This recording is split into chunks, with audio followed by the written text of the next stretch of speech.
Aloha family, Dreaming Bear coming at you. I thought I'd take a few moments to describe what it's like on Maui now that the fires have been put out and all the tourists are gone. I'm here at Big Beach, one of the most beautiful beaches on planet Earth. And as you can see, there's hardly anyone else here. And the climate of Maui has shifted somewhat. I've been on this island for 23 years. I've seen a lot happen in those few decades, and nothing like what happened just a few days ago. I thought I would tell a little bit of the story of my experience of being in the fire and what it was like for us as we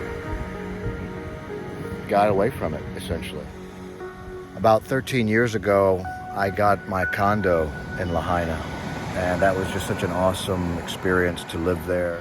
The day started pretty much like any other day, except we heard that there was some wildfire life after the fire, because Maui has become somewhat of a ghost town. I don't know if you can see, but there's hardly anyone on this beach, and that's very unusual, to say the least.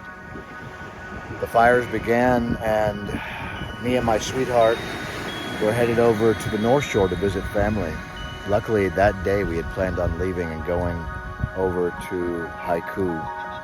Even as we were leaving, the fires began to erupt and smoke was everywhere. We did what we could to get away from the fires. Even though it was all around us, sparks flying, I remember thinking to myself, it seems like the apocalypse, it seems like the end of the world. And for sure it felt that way. But even as we left the flames behind us and the smoke, I knew in my heart that something unusual was taking place on Maui. And as you can see, there's hardly any other human beings here. It's a gorgeous, clear day. Just a few days after the fires. Luckily, on the day the fires began, we had already had plans to come and visit family on the North Shore of Haiku. And so we began the morning, we drove out and started to do some appointments like it was a normal day, even though there was fire everywhere. I never thought that the apocalypse would start on Maui. I thought it would be the last place it would come, which is partly of why I moved here 23 years ago.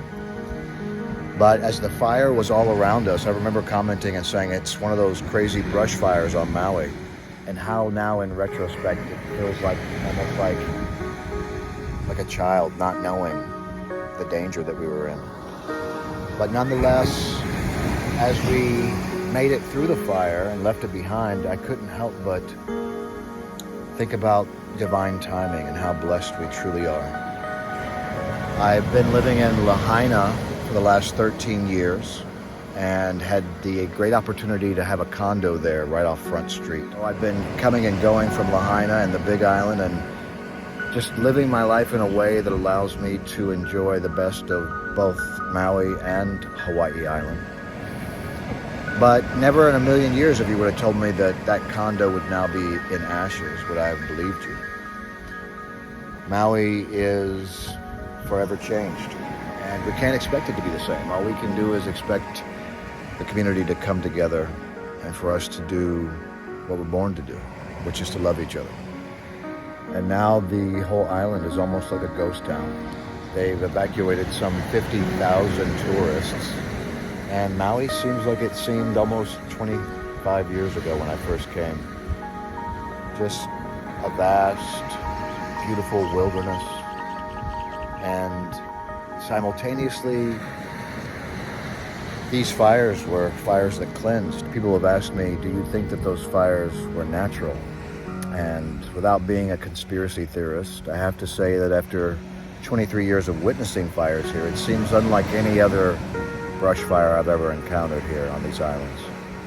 So it doesn't feel natural. It feels like something auspicious took place and something unnatural, really. As I drove with my sweetheart and newborn through those flames and sparks flying all around us and the smoke, I couldn't help but thank the universe that we were able to get out before it got too bad, and that we have family here on the North Shore that's loving us up and taking good care of us. So wherever you are on Maui and wherever you are in this world, if you hold Maui in your heart, like I know so many millions of people do, to so many people it's a mecca, it's a spiritual oasis. And if you are like me and Maui is the most beautiful place on the planet to you, hold us in your prayers and in your thoughts. We're counting our blessings here because we are truly gifted to have this moment. We may have ashes, but what do phoenixes do? Phoenix rises from the ashes. So let's take that lesson to heart. And let's keep Maui as beautiful and strong as it's always been. Thanks for hearing my side of the story. We're about to head over to Lahaina to check out the ashes.